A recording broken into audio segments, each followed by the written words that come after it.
what we have here set up today is a pre-production prototype of the GMS-1340 Polywav player. Polywav player accepts a 32 gigabit SDHC mini SDHC card, which is inserted in the slot right here, and on that card you can have up to 2048 16-bit 44.1 kilohertz stereo samples that can be divided up into pools of samples or sample sets that represent the keys of a typical instrument, such as a piano or an organ or other sounds. It can be just about anything that can be recorded as a WAV file. And then those sounds can be played back on command by triggers, either triggers or MIDI, under MIDI control. There are three possible playback modes.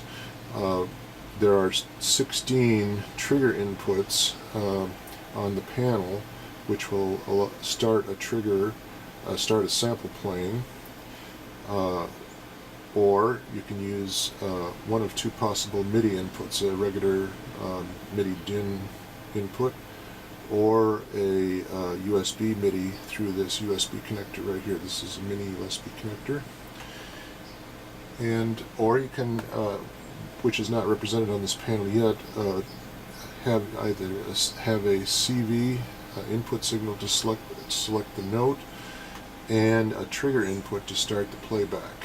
And there will be two of those inputs on the panel.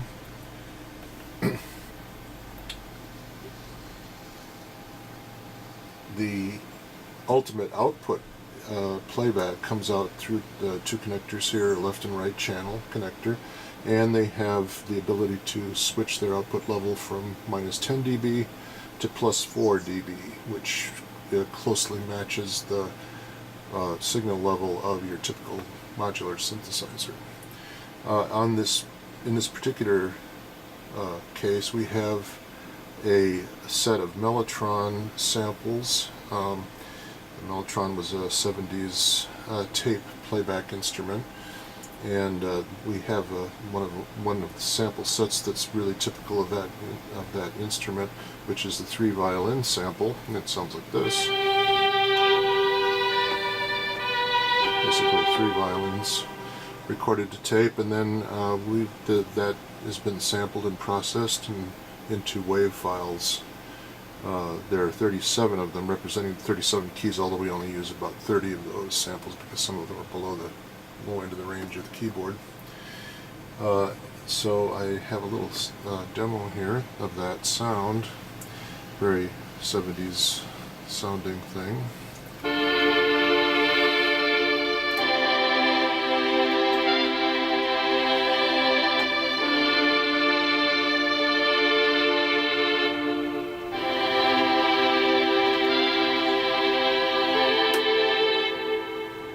Any more of that, I'll have to pay for it.